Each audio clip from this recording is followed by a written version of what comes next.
Hey guys, and welcome to another video. As always, be me reviewing the Palace game against Leicester on the Sunday.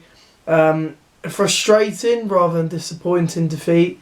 I felt, we didn't go at Leicester enough as I thought we should have done, and ultimately lost 2-0 and made it pretty comfortable for Leicester, I think personally. In the build up to the game I was thinking, obviously we've seen Leicester thrash Southampton 9-0, and it was just attack after attack after attack against Southampton for them. And I was looking at the players like Maddison, Telemans. I was looking at Jose Perez, Vardy as always going to be a threat. And I was thinking it's really going to depend on how Hodgson sets the team up. But I think looking back at it, I think he set the team up all wrong. Obviously I'm happy with Guaita being back in goal. Obviously Hennessy did make a mistake against Arsenal, but he still pulled off a few really good saves, and in the game before that against Man City as well. But Guaita back in goal, it seems to make the defence a bit more comfortable with Guaita being in goal. I thought Van Aanholt, alright left back, but he had a very poor game, which I'll get into. The centre-backs picks for itself at the moment, Cahill and Tompkins. I agree with that. Right back Ward, well, we haven't got anyone else, and Joel Ward's playing really well at the moment, so why drop him? Now in the midfield, this is my issue. We've got Sloop up there, supposedly right wing. Then we got three with Luca holding, I would assume, looking back at the performance. Kouyaté, and we got James MacArthur. Then, we've got Zaha left, and then we've got Ayew on his own up top. Now, obviously, this was a strong lineup. It is. I've got nothing against that, but it is too defensive. MacArthur, Kouyaté, and Milivojevic in the same team is too defensive. And plus, if they are centre midfielders, why was Kouyaté popping up on the right wing for most of the game? That's where the majority of his play was. And Sloop was supposedly playing right, and he's flipping in the centre. He's up front. Where was he actually playing? I asked quite a few Palace fans. I was like, where was Sloop actually playing? They didn't know. He's supposedly right wing, and yet he's playing all over the park. It's like, that's where I think, he's got to change formation or something, because otherwise it's just going to be like this every game. We've not got the attacking threat, and it's just we need to pick up some more points. Obviously we've done it in the previous games. We've picked the points up where it's mattered. But, especially with these hard games coming up, in this month and December, we've got to, especially at home, because that's where we're lacking at the moment, we've got to start picking up these points, putting teams away, taking our chances, getting that attacking threat back, because we've not got that at all. Anyway, now I've had that little sort of go on about the team. Anyway, so obviously we said it was quite an even game in the first half. But it was mostly Leicester having the chances. Our defence was very solid. And, I started to see we were obviously lacking our attacking threat up front. We had, as soon as the ball went up to Ayew, bang, there were two Leicester players on him, but there was no support for him. The slip wasn't there, Zaha, there was two on Zaha as always. And the midfield, it was slow passing. And, we went into half time. 0-0, and I was thinking, okay, let's hopefully Hodgson gets into the boys, and we can come out much better performance second half. And then they scored obviously their first goal from a set piece. Again, we can see from a set piece. We had our warning in the corner before. Evans shot it and a good save by Guaita. Then the corner comes in. Why there was two players at the front post, I don't know. You had Patrick Van Aanholt and Kouyaté there at the front post. And if Van Aanholt left it, if Kouyaté shouted at Van Aanholt to leave it, I don't know. But Van Aanholt jumps up, doesn't get a header on it, gets a flick on it, and there's Sonachu, their defender, there for a free header. He couldn't really miss. And there's just no communication. I don't understand. If we're not, the man market isn't working. It's just people losing their man all the time. there's no one on the post. You know, I don't know why. It's not just Palace that do it, but I don't know why Premier League clubs don't do it. Have a man on the front and the back post. You know, and then it would have probably cleared the ball for the line. But anyway, but why? There's no communication there. I don't know why he doesn't think go zonal. Maybe that would improve.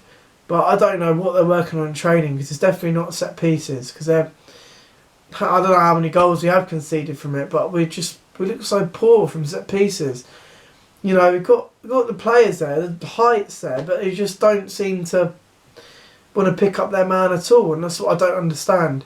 So as I said in the previous video, I hope again that this week they're working on set pieces. Because if I see another set piece conceded against Chelsea, I'm going to be a bit pissed off, to be honest. But you know, that's Palace at the moment. We're just not great from set pieces.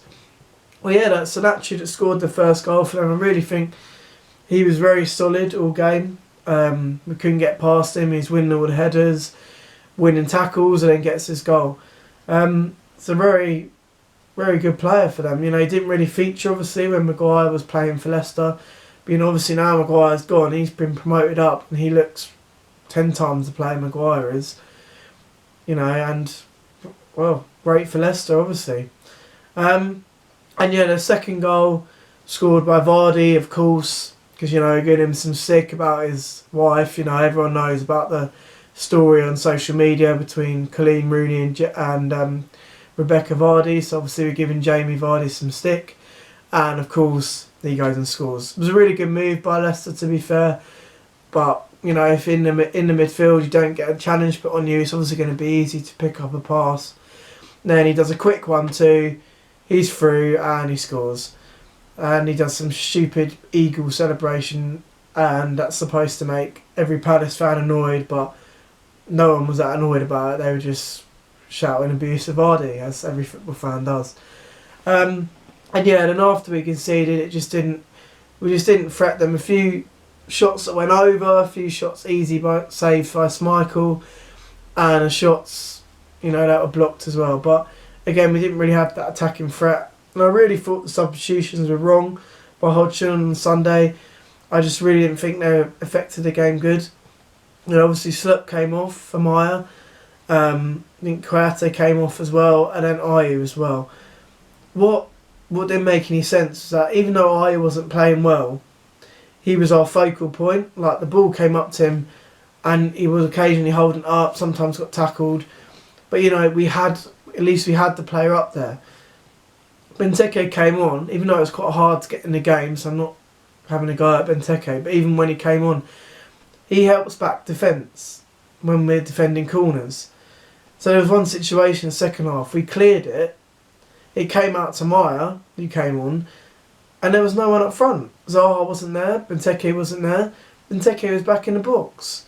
So what's the point of substituting Ayew off and telling Benteke, oh, when we have a corner you're defending it, but then not leaving anyone up there? Because it defies the point of us having a counter-attack. You know, we get the opportunity of getting a counter-attack and we've got no one up front. So then, you know, what's the point? Why would you take your striker off and bring on another striker you're going to tell to sit back?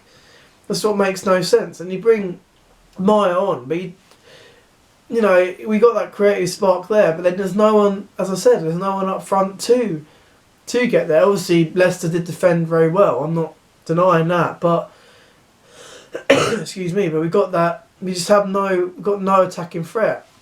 I just really, you know, and then he brings on like for like, changes again. You know, McCarthy comes on again as he did in the Arsenal game. It just makes no sense.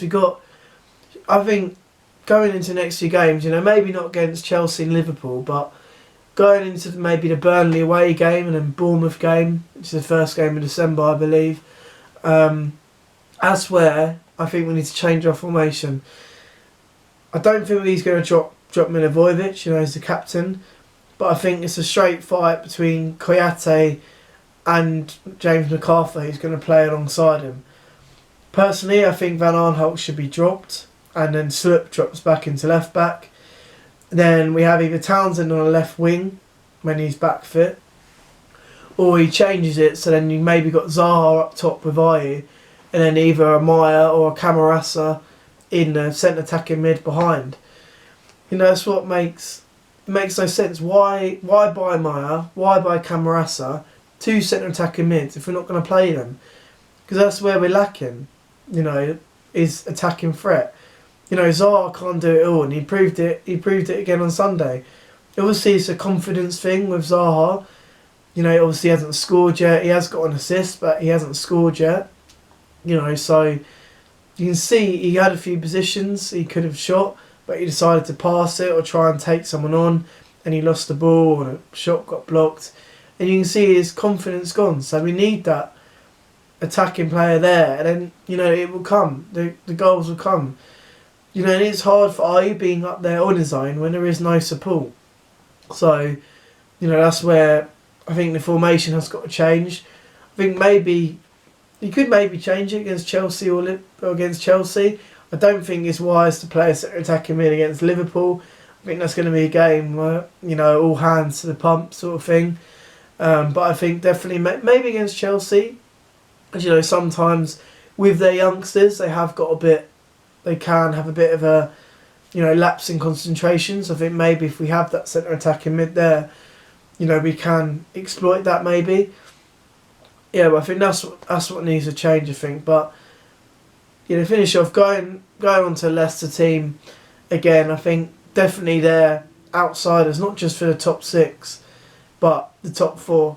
You know, obviously you got Man City and Liverpool's running away with it. You got Chelsea there, and Leicester obviously are in there at the moment, 3rd place. I think definitely with, you know, Tottenham not playing very well, Man United, and you got Arsenal as well, keep stuttering. I really think they're the outsiders for the top 4. That's what I really think. You know, watching them play, you know, Rodgers has got them playing. You know how he needs to set them up. How he needs to set up when he managed Liverpool. You know, got a solid keeper, good defence. You know, and their left back and right back, Chilwell and Ricardo, very good. They bomb forward, but they know when they need to defend. You know, they got Sonochu and Johnny Evans centre back, which is a solid partnership. You know, Jose Perez, you know, who was a bit on and off at Newcastle. He looks bang on form and a player who really has come up. You know, you got Tillemans the centre mid, very good player. Maddison and that youngster Harvey Barnes all look very good. Nice pace on the wings as well. And then you got Vardy up front. You know what you're going to get with Vardy. You know, pace. He's going to chase everything down. He's a top scorer at the moment, so his goals are there. So yeah, I really think possibly top 4 for Leicester, having watched them played at Palace. Obviously, with all the results on the Saturday, we have slipped down to 9th, but it is very tight. You know, we're just as close to the top 4, I think, as we are to the bottom. But, you know, it helps that Southampton lost again. You know, Norwich lost. Watford lost again. So, you know, there is a little gap starting to appear, but, you know, we are still close. So, I think definitely going into December, there's fixtures there that we're going to need to win, obviously, to keep the points topping up. But, yeah, we'll see. I mean, who knows? The next 2 games, Chelsea away and Liverpool at home. Who knows? We might get a result out of that. We have in the past. But let's see. I think maybe he should change formation. I think he does need to drop Van Aanholt. He's not had the best of games recently. And yeah, we'll see. So Chelsea away on Monday, on the Saturday morning. Sorry, I am going to that one, so I'll be doing a video for that. And yeah, then we got Liverpool at home and Burnley away to finish off November. So yeah, as I said, very frustrating performance. Overall, defence was okay, but it's just our attacking threat we need to sort out. Anyway, thank you for watching, guys. I hope you enjoyed the video. Any Leicester fans that stumble across this video, comment, where do you think your team will finish? Do you think you can get into the top 4? Do you think you can even push for the title? Let us know. Any Palace fans, do you agree with what I said? Do you think we need to play Maya or Camarasa? Do you think Van Aanholt needs to be dropped? What do you think needs to happen with Zaha? Does he need to push striker or stay where he's playing? So please comment down below. As always, guys, please like and subscribe if you're new. And I'll see you in the next video, which will be Chelsea away. Thank you for watching, guys, and goodbye.